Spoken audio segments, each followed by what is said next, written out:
Hello, everyone. Welcome to the December edition of What's New in ArchLou. This show highlights the people and ministries of the Archdiocese of Louisville, the Catholic Church in Central Kentucky. As I heard that music coming on, we probably should have put a Christmas carol to get us started today, because that's the topic of our show. We want to have a great opportunity to welcome two guests with us today. This program, as with all the others, is brought to you by the ArchLou Podcast Network. And you can get copies of former shows by going onto our website at archlou.org and follow links, and you'll catch any one of these shows you want to see down the road. So, our two guests. We have two people with us. Art Turner is the director of the Office of Faith Formation, and Karen Shadle is the director of the Office of Worship. We hope to have a conversation today that can give some insights and inspiration about this special season we've just entered here, the season of Advent leading up to the holy season of Christmas. We want to share some personal stories. We thought it might be just a little bit different topic today, some stories, and we're going to ask our two guests to share their stories, maybe their own personal ones, come from their families, from their histories, some of their thoughts. And later on in the show, we have a special message coming from Archbishop Shelton as he brings us a Christmas message. So, enjoy this. I also hope you have a chance to think of your own stories as we go through this. So before we get started, Art and Karen, welcome. Glad you're here. Gonna ask, do you mind if you tell us, I know a lot about you, and Karen, you've been a guest on the show before. Yes. But tell us just a little bit about yourself. Art, why don't you get us started first? Okay, great. Yes, I serve as Director of Faith Formation for the Archdiocese, and I've been doing that now for 9 years. I've had 16 years of parish ministry before that. I taught at one of our local Catholic high schools for 7 years. Been married for 32 years to Tammy Turner, who recently retired from the Office of Worship not too long ago. And we have 3 grown children, 1 grandchild, and we're members of Mary Queen of Peace. Great. Thanks, Art. Glad you're here. Dr. Karen Shadle, tell us about yourself. Sure. So I've been with Office of Worship for 7 years now. I am from Louisville, born and raised here. My extended family lives here. I am married. I have 2 children, ages 13 and 5. And we are members of St. Raphael the Archangel Parish. My background is really in music, and so I have a lot of parish experience with music ministry. I'm an organist and pianist, and I still love doing all of that kind of stuff, doing choirs, Christmas choirs. I know this is a very busy time of year for all our church musicians. Great. Thanks again, both of you, for giving us your time today.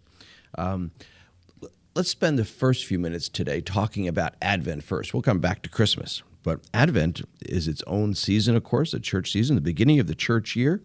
You know, Art, I think Catholics get Lent with a lot of stuff about that. But I fear that this season of Advent gets lost in Christmas preparations. Because Advent, I think, you hope we'll learn today, is more than just getting ready for Christmas. It has its own special nature and identity to it. It's a wonderful season of the church. So what is Advent all about, Art? Yes, well, as you point out, there's a lot of energy right now around preparing for Christmas in a very physical way, consumeristic way. Advent is also about preparation, but it's a different kind of preparation. It's a spiritual preparation. And we look at the meaning of the word, it means arrival or coming. It comes from the word adventus.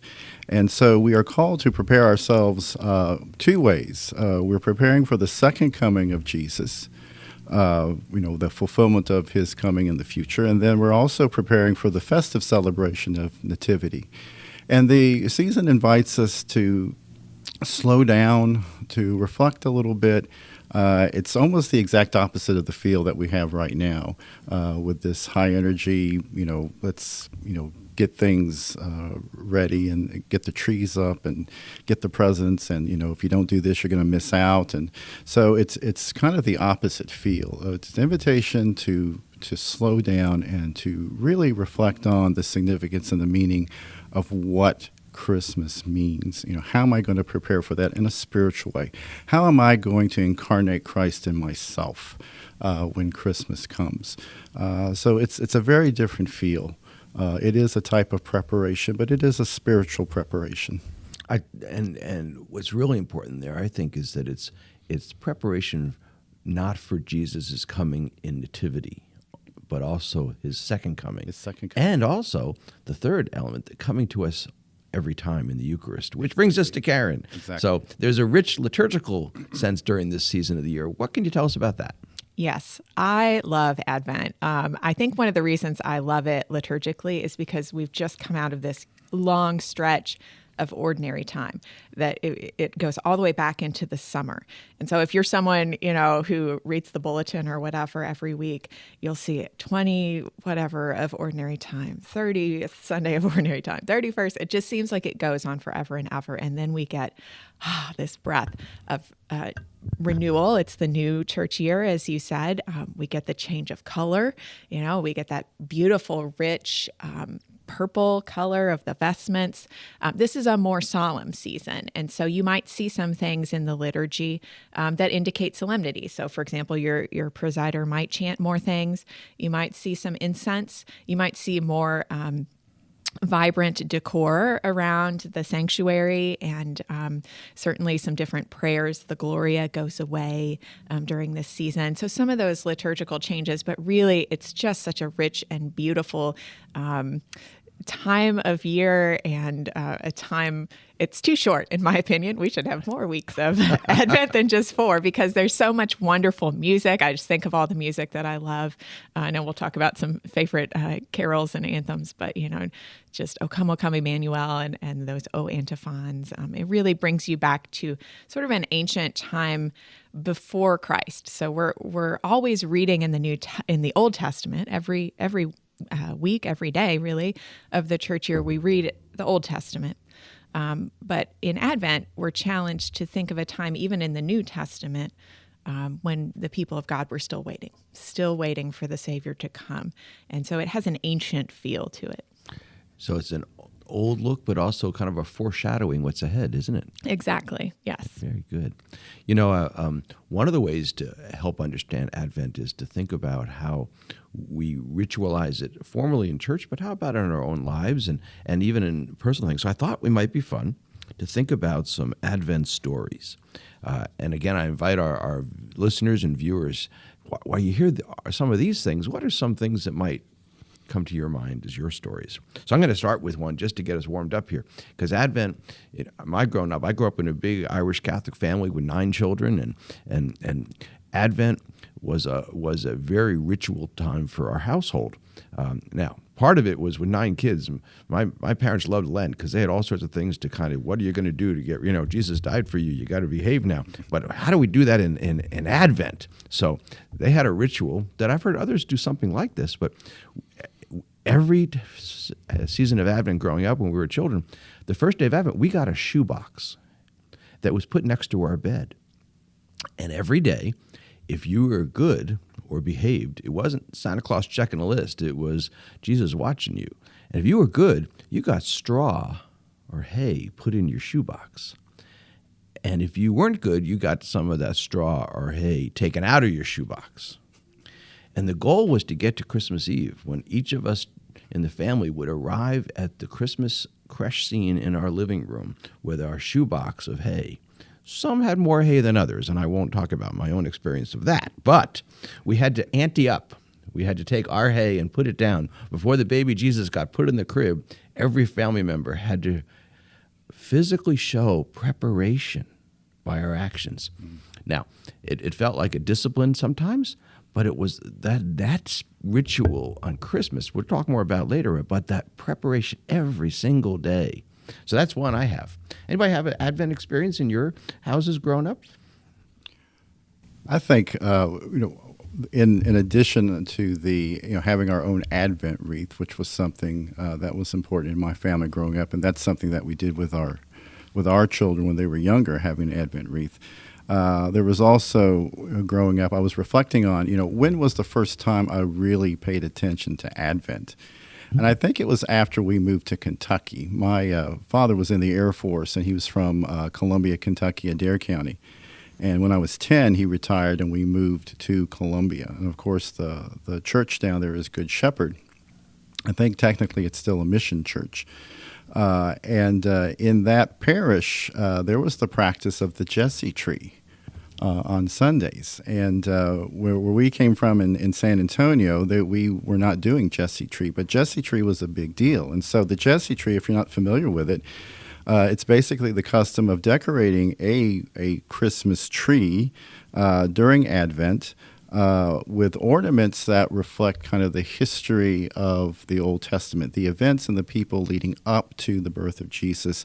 It's called the Jesse tree because it comes from Isaiah 11:1, a shoot shall sprout from the stump of Jesse, and from his roots a bud shall blossom. So connecting Jesse, who's the father of David, with, of course, the coming of Jesus.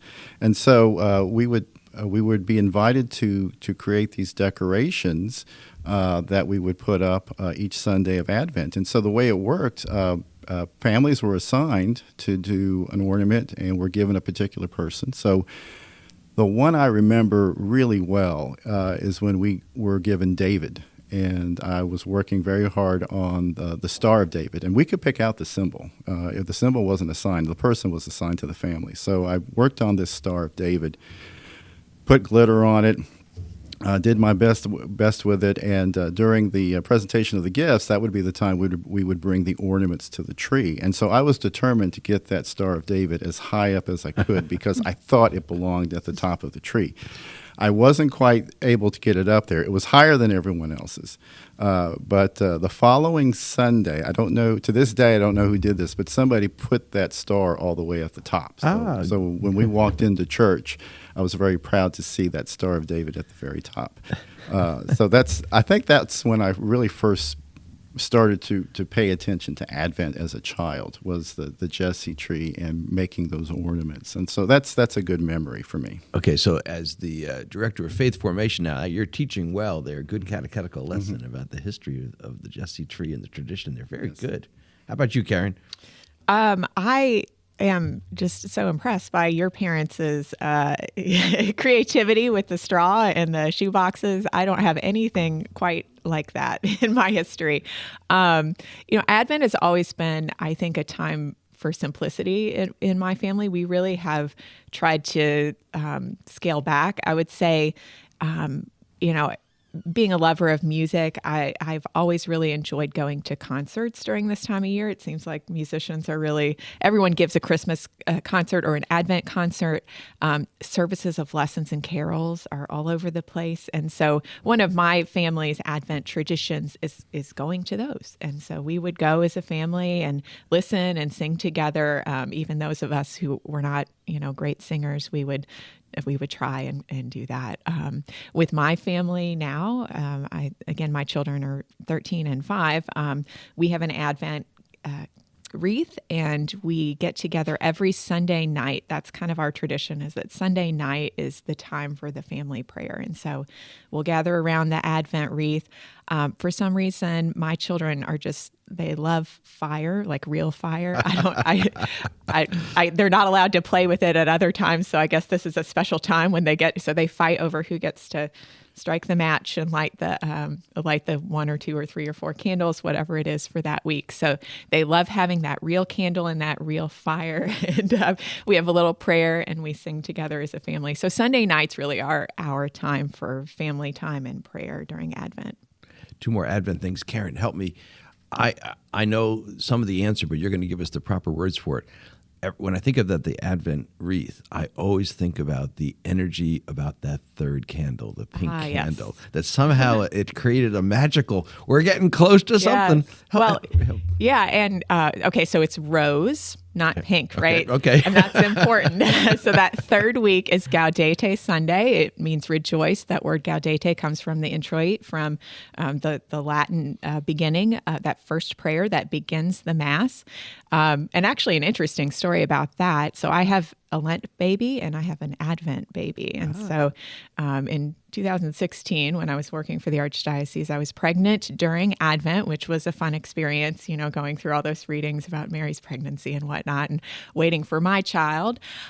She was born during that 3rd week of Advent. And so we gave her the middle name Rose because of the rose color. And we weren't sure on a middle name, and that kind of sealed it for us. But it's that 3rd week when you shift your focus from preparation and maybe a more penitential focus to a more hopeful and a joyful focus. In Lent, we have the same thing. We have the 4th week of Lent. That rose color again comes up. Those only 2 times. So you don't want to miss that 3rd Sunday of Lent, seeing your your priest and deacon in the lovely rose, not pink vestments. Okay, I stand corrected. That's very good.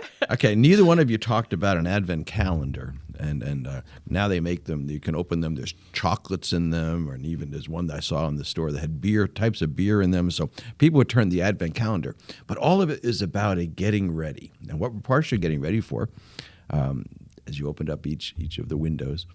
And by the way, we always tried to figure out who in the family cheated and looked ahead when we had one growing up. But anyway, Christmas. What is the ways your families, or you now, either way, get ready for Christmas? So Advent is one season, but as we make that shift, there's something about that. Decorations may be something that goes on, or it may be other activities or things that you remember doing. Anyway, got a Christmas preparation story. Sure. I can start here talking about decorations. You sort of triggered my memory.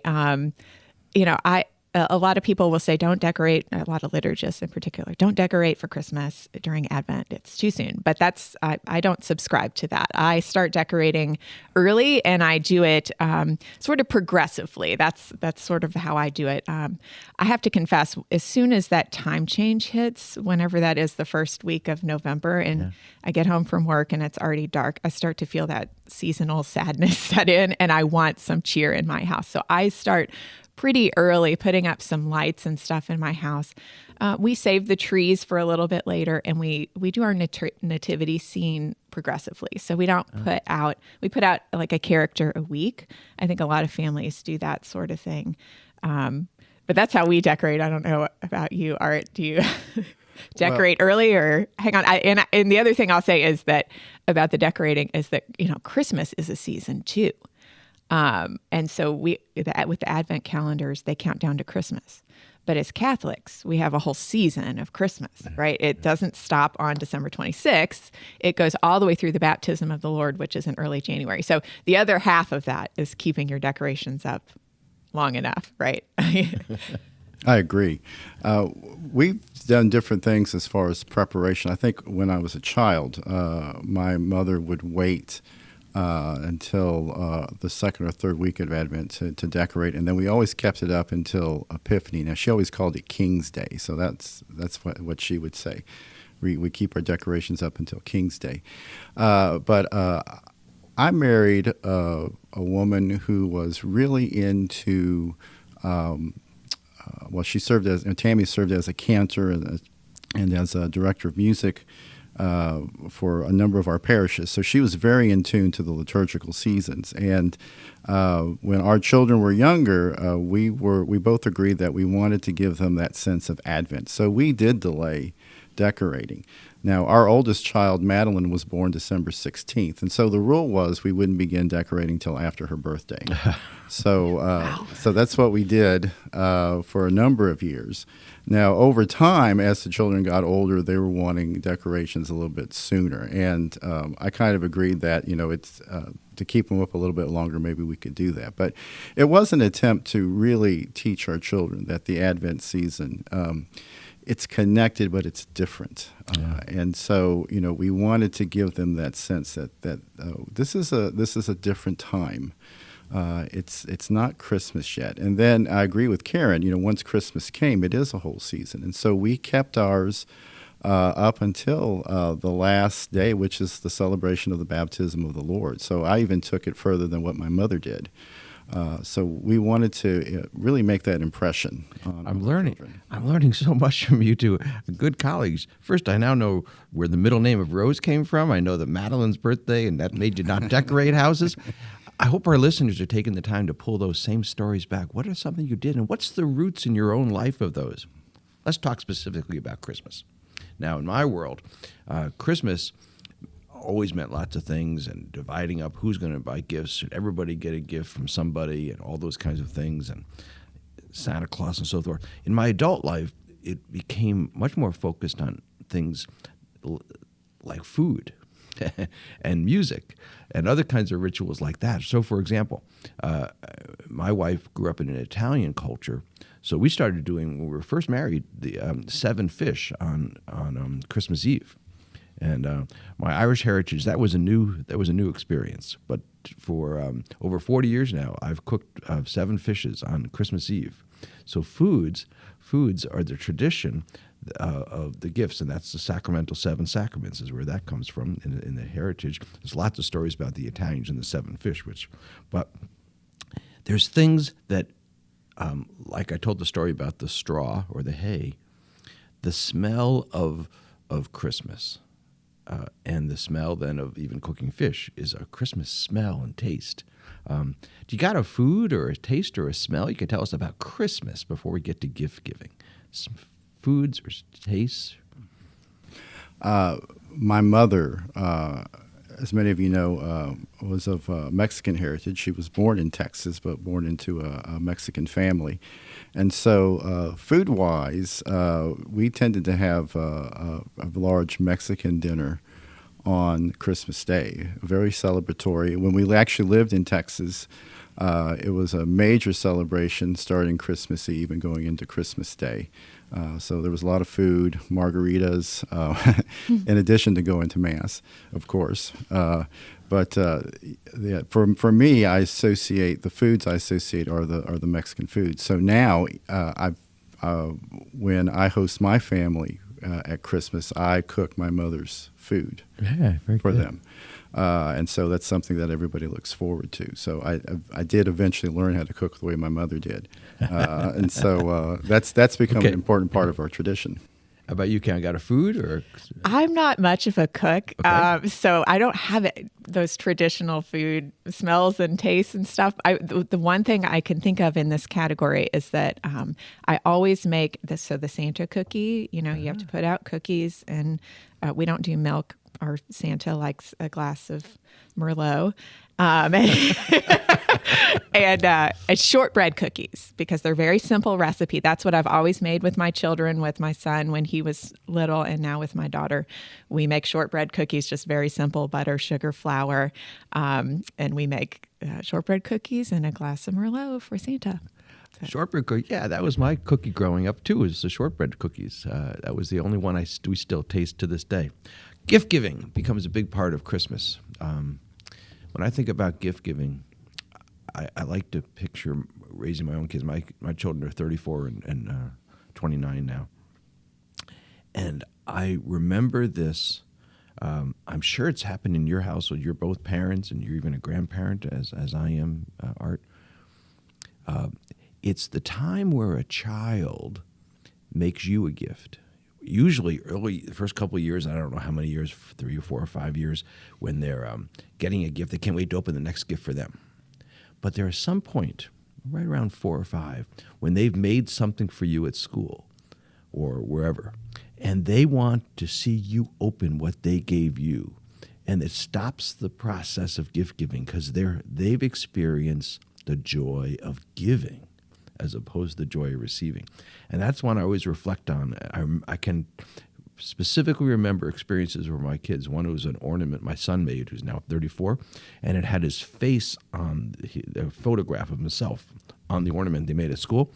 We still hang it on the tree every year, and he still gets mad every year. Why are you putting that back up? That was, 28 years ago when I made that ornament for you. But it was the giving of the gift. Got a gift-giving story in your lives you can bring back? Yes, I can relate to that, Brian. With 3 children, the giving of the ornaments made at school during that time was a big deal. In fact, we have a tub of ornaments that are strictly the ornaments that the children made when they were in school. Is that right? So we've kept them, and every so often I go through and repair them because, there's a pine cone reindeer and the antlers fall off, so we can glue them back on. But same thing, we get those out because it's so much a part of our family history, and our children have the same reaction, why don't you just get rid of that?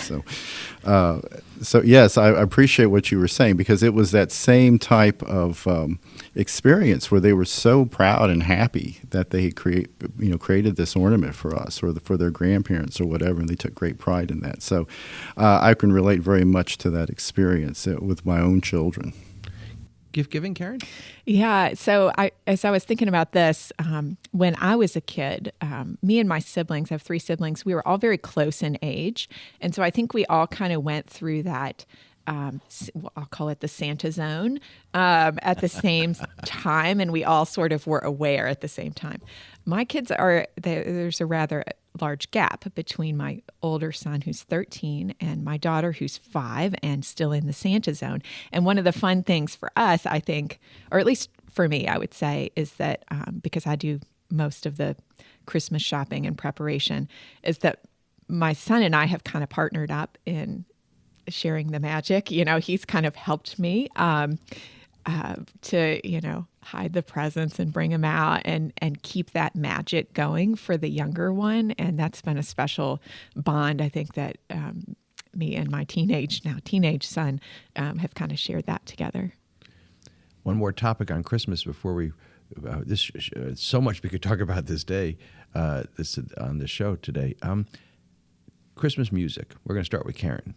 That's your specialty. I bet you got favorite ones and ones that bring memories. What can you tell us about Christmas music? I have like every Christmas book imaginable in my house, and it all comes out like this time of mid-November, way too soon.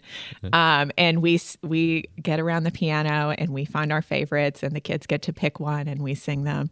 I love White Christmas. I'll Be Home for Christmas is my Christmas party. People ask me to sing that one. That's my jam. So that's the one that I will get into. So, I love secular Christmas music. I love the church music. There is nothing like that full church on Christmas. And you don't even really need the cantor singing in the microphone. Just the sound of everyone singing "Joy to the World" or "O Come All Ye Faithful" is such a wonderful full sound, and it just is a picture of the kingdom to me. And you just hope that the next week and the next week that it looks the same. It's a special time. I love all the music. I will sing it for as long as I can. I wish it was a longer season.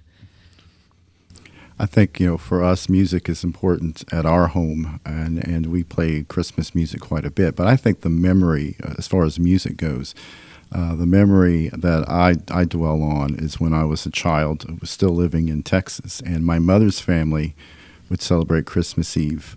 And with, in addition to the dinner and going to Mass and all that, there was like a mini talent show for the family. Everyone kind of picked out a Christmas song or something that they were going to sing, and it was very spontaneous. So us kids, we knew it was coming, and so we would kind of work on the act a little bit ahead of time. And so there's a lot of good memories about, some wonderful moments and some funny moments and moments where you just kind of wiped out and you didn't do well at all, but it was part of the celebration. But all the music, what we had in common, all the music was connected to Christmas in some way. Yeah. Mine was "Oh Holy Night." I still can't go through Christmas Eve without hearing "Oh Holy Night," particularly in the church when it's dark and lights are just coming on. Well, there's so much. Folks, I hope this podcast gave you a chance to bring back memories, stories from your childhood, stories from raising children perhaps, or things you still do today about Advent and about Christmas. So before we turn to a message from Archbishop Shelton, take a moment for yourself and bring back one of those images and stories or foods or smells or tastes or songs in your own heart and bring that forward as we hear now our message from our shepherd. At this time of the year, we enter into 2 seasons that are usually people's favorite time of the year, the season of Advent and then the season of Christmas. The season of Advent is divided into 2 parts. The first part of Advent invites us to reflect upon what it will be like when Jesus Christ comes, not as a child born in Bethlehem, but as a judge. Will we be found to stand worthy before the King of Kings and Lord of Lords? On December 17th, the focus of Advent switches to preparing to celebrate anew Jesus' historical birth in Bethlehem. God is Emmanuel, and He comes to be with us. The season of Christmas begins on December the 25th, people's sentimentally favorite day of the year, which is understandable, as Christmas is so much about family and giving and joy. And we are in the Christmas season into the month of January, reflecting with great joy upon God's greatest gift to us, the child born at Bethlehem. So I hope that you will give attention to the quick little season of Advent that invites us to remember that the Lord will come again as judge. And then Advent invites us to prepare our minds and our hearts to welcome the historical birth celebration of Jesus at Bethlehem again. And then the sentimental favorite, Christmas Day and the season of Christmas. I do hope that these two liturgical seasons are times of great prayer and reflection for you and your families. And please know that I wish you a very Merry Christmas and a Happy New Year. God bless you. That was wonderful to hear from Archbishop Shelton. His first Christmas here in the Archdiocese of Louisville. I know he's been teaching us about some of his traditions from Louisiana, also full of songs and foods and music and activities and so forth. So thank you for joining us as we moved into the month of December and Advent and Christmas preparations. This episode of What's New in ArchLou will be back after Christmas and the New Year. Please tune in next month for our first show of 2023. Merry Christmas to all.